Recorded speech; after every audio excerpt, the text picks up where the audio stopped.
namanya bangun kampung guys.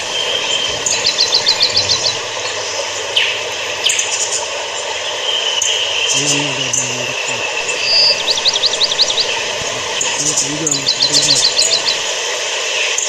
Bangun kampung.